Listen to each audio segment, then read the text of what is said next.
পুরাতনের মধ্যে নতুনত্ব খুঁজে পাওয়ার একটা ইনোভেটিভ আইডিয়া আজকে আপনাদের সাথে শেয়ার করব। এই যে দেখতে পাচ্ছেন ইফতারটা, এটা কি মনে হচ্ছে কি ইফতার? তো চলেন পুরো ভিডিও দেখতে দেখতে আপনাদেরকে বলি। আমি একটা বড় সাইজের আলু সিদ্ধ করে সেটাকে হাত দিয়ে চটকে নিয়েছি।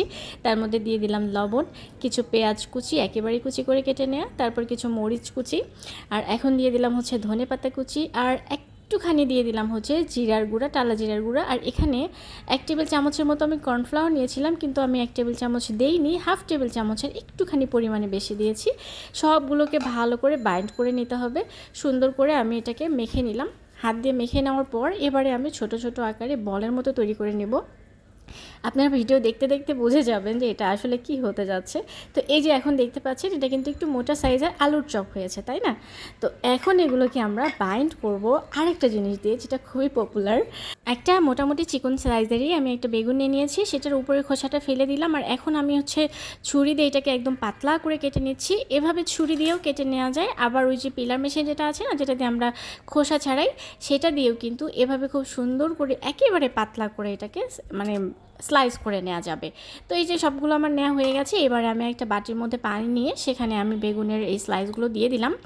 তো এটাকে একটু ভিজিয়ে রাখতে হবে 10-15 মিনিটের মতো। আমি একটু লবণ দিয়ে এটাকে ভিজিয়ে রাখলাম। তো ভিজিয়ে রাখার পর এই যে দেখেন বেগুনের কষটা বের হয়ে গেছে।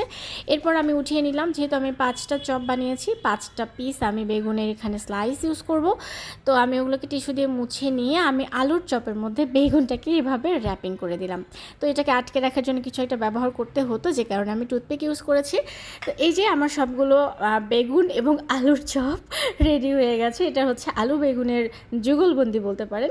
তো এইগুলোকে ভেজে নেওয়ার কিন্তু দুটো প্রসেস আজকে আমি শেয়ার করব। প্রথমত আপনারা একটা ডিম একটুখানি লবণ দিয়ে ফেটিয়ে নিয়ে, সেটা ভালো করে ফেটিয়ে নিতে হবে। সেটার মধ্যে এরকম চপগুলো দিয়ে আপনারা এপাশ ওপাশ ডুবিয়ে নিয়ে তেলের মধ্যে ভাজতে পারেন।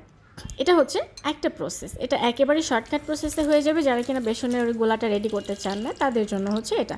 তো আমি 2টা চপ এখান থেকে এভাবে ডিম দিয়ে ভেজে নিলাম। তো এটার একটা বিষয় হচ্ছে, এটা কিন্তু খুব বেশি সময় ক্রিস্পি থাকবে না। এটা একেবারে সাথে সাথে খেয়ে ফেলতে হবে, বেশি সময় এটা ক্রিস্পি থাকবে না। এখন আমি শেয়ার করব দ্বিতীয় প্রসেস আপনাদের জন্য।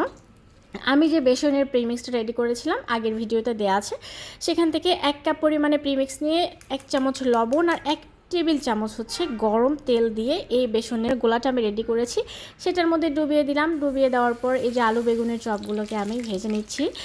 আমার সব মিলিয়ে তো 5টা চপ হয়েছে। আমি 3টা চপ বানিয়েছি বেসনের গোলা দিয়ে, আর হচ্ছে 2টা চপ বানিয়েছি ডিমের গোলা দিয়ে। সবগুলো আমার আলু বেগুনের চপ রেডি হয়ে গেছে। একটা ইনোভেটিভ আইডিয়া শেয়ার করলাম, কেমন হয়েছে জানাবেন।